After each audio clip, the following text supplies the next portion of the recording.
My name is Emma. I'm here with a school teacher. Why can't we smoke at school?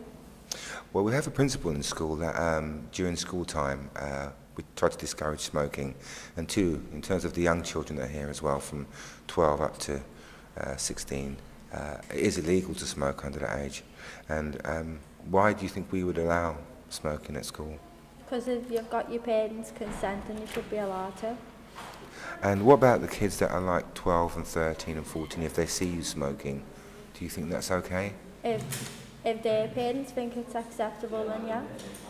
So you think it's okay to smoke at 12 years old? Yeah. And even if, with the health risks that might occur in smoking? Yes, I do. I think it's acceptable. Okay, thank you very much. Okay, Hello, I'm Daniel. I'm here with the teacher. Why don't you respect me? It's not a question if I respect you, it's about you playing by the rules. And you know that you haven't been playing by the rules that are in place. Can you explain this? Yeah, what are the rules? The rules are you're not meant to come into school with hoods on, and you keep coming in with your hood on. That's the first rule. I don't see nothing wrong with having my hood up, to be honest. Yeah, but you know that's one of the main rules, is to dress appropriate for school, and yet you keep coming in and just doing the same thing. It's part of a coat. Okay. If it's on paper and you sign up to it and you agree to it, then why break it? Why do you break it? Why do you like breaking the rules? I don't know. It's Like, funny. you know, there's other yeah, there you go. It's funny. Why do you think it's funny to disrespect teachers? Yeah. So then you're at the same time you're saying you want respect off me, but you enjoy disrespecting me at the same time. So it doesn't make sense. So you can't have one. It's either one way or the other. You know, If you're against me, then I'm against you. but I'm not against you. I'm just trying to get you to play by the rules, and you know the rules. So the fact that you break them is for your own amusement and maybe other students' amusement. No, the other kids that we show respect to, they play by the rules and they know what to do in class and in school, whereas you know as well, and you're a smart kid. So I don't see why you keep doing the same thing. But you treat everyone else nice and treat me different. No, I treat you according to how you behave. It's not a personal attack. It's a behaviour attack.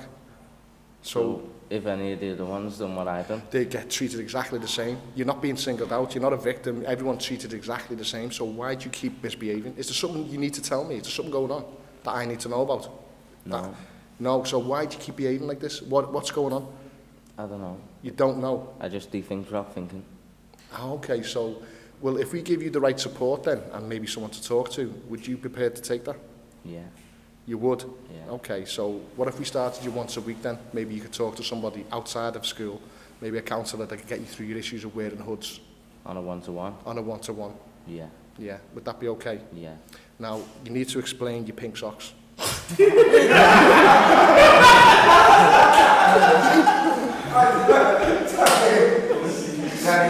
know what? If I was I'm Charlie and I'm with a police officer. Why did you decide to become a busy? To serve and to protect my community and my neighborhood, my children. Were you bullied at school? That's a personal question, son. Why do you arrest people for little crimes when you could be out there arresting people who do the really big crimes? A crime is a crime. I mean, there are some crimes that are misdemeanors and there are some crimes that are heavy defenses. But, we have to protect the community. So, like, let's say if somebody was doing graffiti on a wall, that might seem simple to you, but it is still defacing someone else's property. Someone else had paid for that house, that wall that was defaced. So it is up for us as police officers to service the community and to keep people feeling safe and protected. But the community doesn't need to feel safe about graffiti. They need to feel safe about murderers. So why are you there arresting people who do little bits of graffiti on wall when you could be out there catching the people who have been killing people in the community? Because the law is the law and the crime is a crime. People who will start out defacing walls, will end up carrying knives in schools. They will end up, defacing people's property, breaking windows, knocking down doors. It's a chain reaction that if you don't stop it when it first happens, then, it could tumble into something worse. Would you want to be the person who lives in a house that, like, 3 young lads in hoods had had broken into just because they were looking for something. You know, I mean, it would scare your family, it would scare you. I mean, anything can happen, and that's why we have to stop it from the beginning. But you're out there arresting kids who are just standing on a corner, doing nothing, speaking. But you could be there looking for serial killers who are going around killing people, robbing people, all over worse crimes, but you decide to waste your time on a couple of kids who aren't doing anything much wrong. I hear what you're saying, lad. I mean, you know, I was a kid myself, but it is about the potential threat that those kids who are hanging out on the street corner serves. I mean, when an old woman who wants to go to the shop sees 3 or 4 lads just hanging out on the street corner, there's going to be some element of fear that's going to come up within her. She needs to feel safe. Wouldn't you think? Like, wouldn't your nan want to feel safe? I mean, what would she do if she walked down the street and saw 3 or 4 lads in hoods just hanging out, whether they're smoking, whether they're drinking, who knows what they're doing? I mean, this is why we created these little sections like Section 30 and Section 60, because we have to be able to move people on and get them doing things that are proper. I mean, you know, why are they standing there anyway? Why aren't they working? Why aren't they in school? Answer me that one. Because obviously, if we're just going to be standing on the street, we're not going to be in school because it's going to be after school or on a weekend. But why do you waste so much time and so much effort? It's like, if a police officer was to come up to me and show me respect, I'd show him respect back.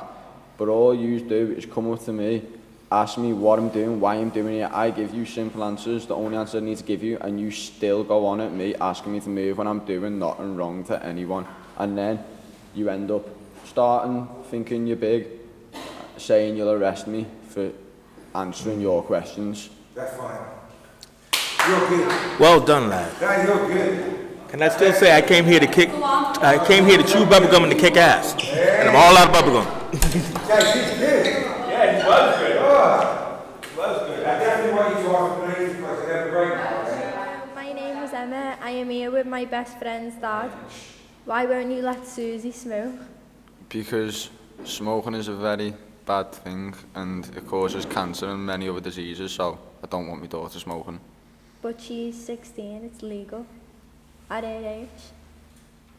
Yeah, but her mum had very serious illnesses to do with smoking, so I don't want her smoking because I know what can happen with it.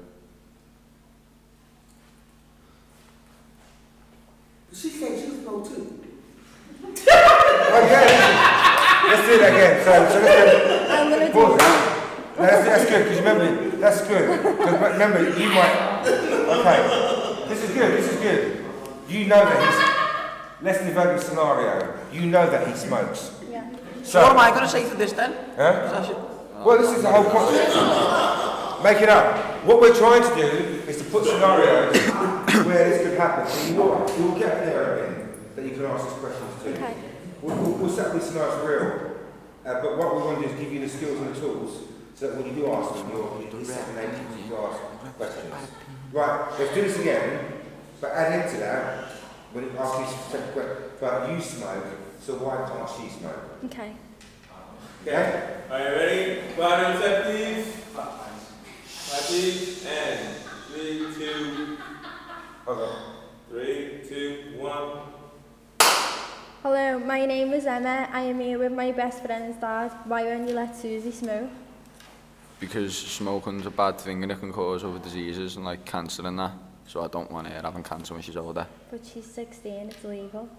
Still, but her mother had very serious illnesses to do with smoking, so I don't want her to get them illnesses. But you smoke? Yeah, but I'm older and I'm addicted, so I can't just get off if she doesn't. She's not addicted, so... But she's just following your footsteps? No, she's following what her mates are doing to try and look cool in front of her mates. It's not what I do. She's grew up with you smoking around her? I'm stuck. Excellent. Whoa, and of course, folks. That was excellent. Now that was star is born. You were good. Better than you thinking.